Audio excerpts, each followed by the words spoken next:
নমস্কার, সঙ্গে অংশুমান। প্রথমেই জানাই যে অনিবার্যত একটি কারণে ধবল জৈনের ওপর, অর্থাৎ আইএস কমিশনার ছিলেন কলকাতা কর্পোরেশনের, ক্ষণিকের দেখা, কয়েকদিনের বলতে পারেন, কয়েক মাসের বলতে পারেন। তো তাকে যেভাবে দেখেছি, মানে একজন আইএস অফিসারের সংজ্ঞাটাই পরিবর্তন করে দিয়েছিলেন ধবল জৈন। তো ওকে নিয়ে এই মুহূর্তে আমার যে লেখা ছিল, ধবল জৈনকে কেমন দেখেছি, অ্যাকচুয়ালি লেখার মেন উদ্দেশ্য হচ্ছে ধবল জৈন একটা ইন্সপিরেশন, ঠিক আছে।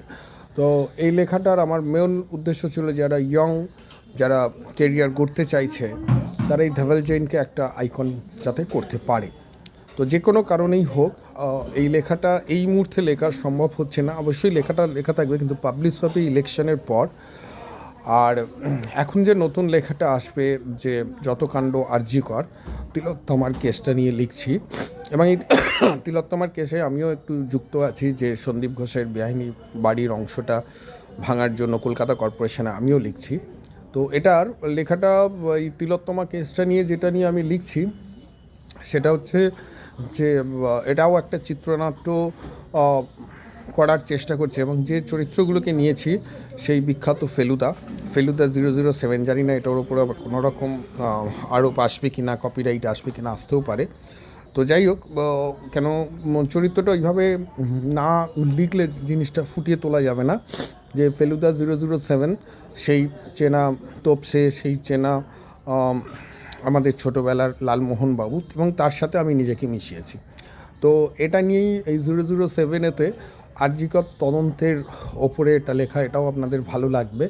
এবং শুধু তাই নয়, বর্তমান প্রেক্ষাপটে কীভাবে আমাদের পশ্চিমবঙ্গ সরকার চলছে, যে কোনো কিছুরই আমরা জাস্টিস পাই না, কোনো কিছুরই বিচার পাই না, not only for the West Bengal, আজকে সারা ভারতবর্ষেরও এই একই রকম একটা কম বেশি একই চিত্র পাওয়া যাচ্ছে। শুধু নিউজ মিডিয়া যদি আমরা খুঁজি, সেখানে জাতি বিদ্বেষ, খুনোখুনি, হামলা, রাজনৈতিক ফায়দা তোলা, আলটিমেটলি সাধারণ মানুষ আমাদের কোনোভাবে আমরা উপকৃত হই না।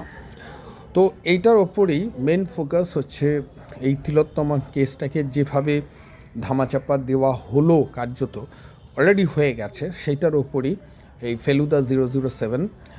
আশা করি এই লেখাটা আপনাদের ভালো লাগবে।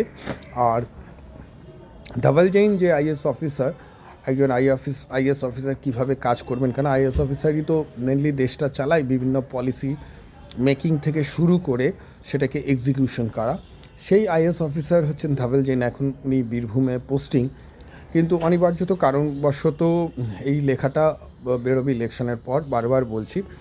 এবং এটা একটা আইকন হতে পারে, যারা অনেকেই দেখছি যারা ইয়ং স্টুডেন্ট বা কনফিউজড হয়ে যাচ্ছে, কি করব, কীভাবে লাইফকে ডিল করব, ঠিক আছে, বেকারত্ব বাড়ছে, ট্যালেন্ট থাকা সত্ত্বেও সেই ট্যালেন্টকে এক্সপ্লোর করতে পারছে না।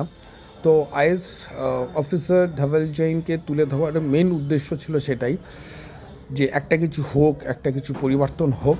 তো আশা করি সেটা হবে, এবং ইলেকশনের পর ধবল জৈনের উপর লেখাটা বেরোবে, বই আকারে বেরোবে। আর 007 ফেলুদাটা, এটাও খুব ভালো লেখা হবে বলে মনে করছি। ফেসবুকেতেই পোস্ট থাকবে, ইউটিউবেতে, এবং ফেসবুকেতেও যে লেখাটা লিখছি সেটারও ব্যাখ্যাগুলো করে দিলে মানুষের কাছে আরও যত সম্ভব সেটাকে দেওয়া যাবে। তো আজকে এইটুকুনি বলার জন্যই এসেছি, যে ধবল জৈনটাকে বন্ধ রাখতে হলো অনিবার্যত একটা কারণবশত। সেটা আপনাকে ফেসবুকে আমরা বলতে পারছি না, আমি বলতে পারছি না, বা ইউটিউবেও বলতে পারছি না। এটা ইলেকশনের পর আবার এটা পাবলিসিটিটা হবে, মানে এটা পাবলিশড হবে। আর ধবলজি এখন আছেন বীরভূমের জেলা শাসক।